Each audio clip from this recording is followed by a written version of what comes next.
En el caso de los implantes dentales continuamos con la discusión 4. Este es el tercer video. En el caso de los implantes dentales, la oclusión asegura carga intermitente durante las funciones orales y por lo tanto, en vez de estimulación de hueso suficientemente mecánica, excederse en la carga resulta en alta tensión o esfuerzo, lo cual a futuro puede llevar a resorción del hueso. Esto es un asunto de cuidado.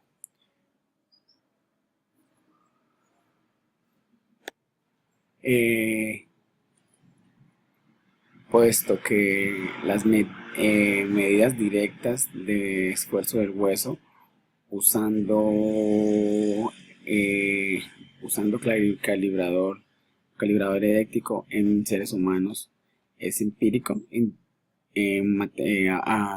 Acercamientos indirectos matemáticos como el FEA están usualmente usados como alternativas para calcular el esfuerzo, la tensión, la formación, etc. La variación de elemento finito, los modelos de elemento finito deberían ser idealmente desarrollada para comparar los resultados del estudio FEA con información experimental. Sin embargo, esto no puede siempre ser llevado a cabo en pacientes reales. Para la deformación del hueso de la mandíbula, como un resultado de FEA, del estudio de FEA, hay un estudio que comparó la deformación funcional predecida por un modelo con uno detectado clínicamente usando transductores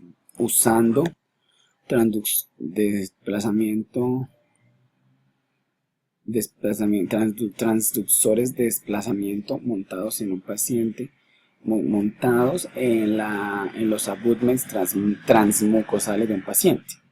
Sin embargo, este método no puede ser aplicado directamente para medir el interior del hueso o para medir las tensiones y el esfuerzo del interior del hueso.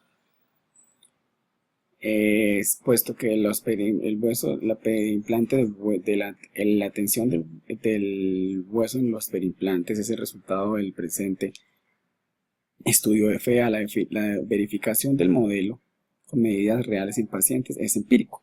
Así, en este estudio la interpretación de los resultados del FEA fue hecho basado en los hallazgos de estudios animales que habían estado en concordancia con los resultados del FEA y las reacciones biológicas de las cargas del hueso de los perimplantes del hueso.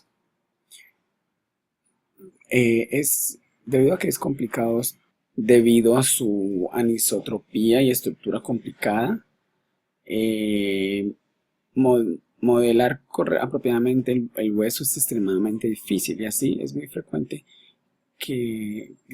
frecuentemente es modelado como homogéneo, como material homogéneo isotrópico, mientras que esta simplificación se muestra que solo influencia un poquito en la tensión y el esfuerzo del hueso cortical.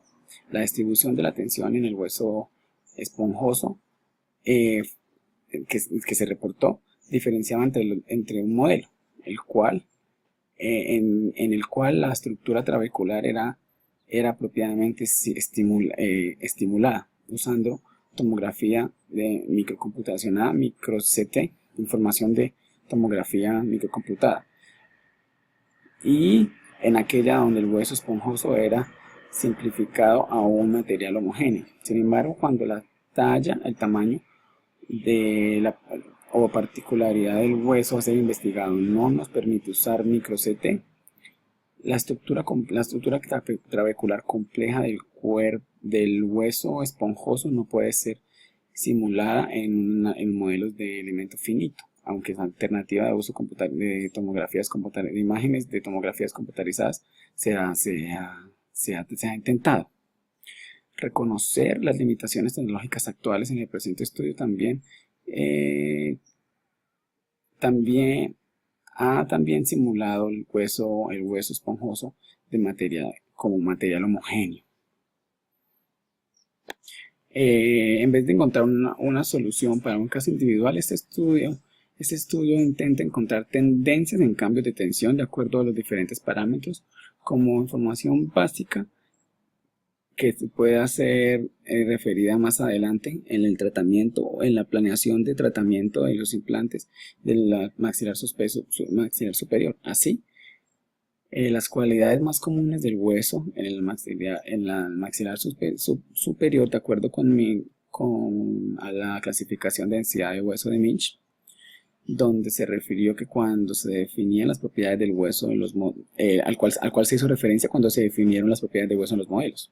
En particular, el mismo tipo de hueso trabecular, con o sin capa o sin una fina capa cortical, así se ha reputado para esta región, y así no se intentó hacer ningún cambio en las propiedades del hueso esponjoso en los modelos.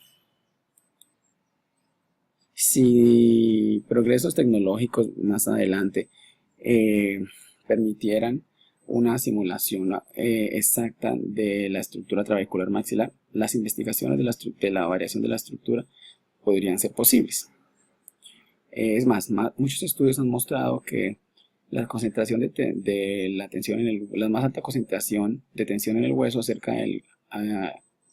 que la concentración más alta de tensión es alrededor del cuello del implante. Por lo tanto, la influencia del hueso, la condición del hueso crestal, en particular el espesor del hueso cortical en la tensión del hueso, se consideró ser de interés, y así el espesor del hueso cortical se varió en este estudio.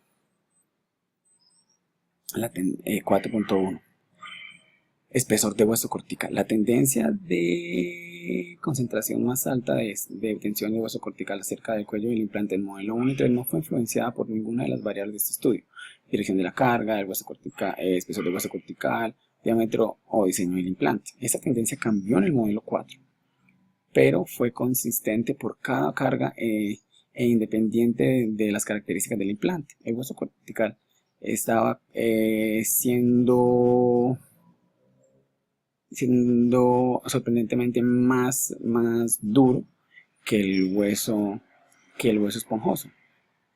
Su presencia en la cresta alveolar aseguró el soporte principal para el implante. Bajo ambas cargas el implante se fue desplazado en cierta medida al hueso cortical, y en contacto con el implante tendió a oponer su desplazamiento. Por lo tanto, las tensiones más altas se fueron encontradas a este nivel, la figura 4. Sin embargo, en la ausencia de hueso cortical duro de la región alveolar para sostener el implante, un desplazamiento considerable del implante ocurría. Bajo cargas AX, esto llevó a más alta tensión de cizalladura en la región del cuello, junto con una marcada compresión, y así las tensiones más altas del hueso esponjoso se localizaron entre la cima del implante y la superficie del seno, más dura. Estas tensiones fueron transmitidas al piso del seno y llevaron a su deformación. Por lo tanto, tensiones más altas fueron encontradas en esa región. Aunque estas tensiones fueron solo de 1/8 y 1/3 de estos en el hueso cortical alveolar de otros modelos bajo las mismas condiciones de carga. Figura 8. Estas son tensiones inusuales para esta región y podían poner la superficie del seno en riesgo, el piso del seno en riesgo. En otros modelos, la presencia de la capa cortical alrededor del cuello del implante opuso la compresión del implante bajo cargas AX a una extensión más grande que la del cuerpo esponjoso suave, modelo 4, y así la compresión del hueso esponjoso en contacto con la cima del implante ocurrió solo en una extensión modesta, sin deformar el piso del seno. Por lo tanto, el modelo 1 y 3 bajo solo tensiones bajas fueron encontradas en el piso del seno. Esa es la figura 4.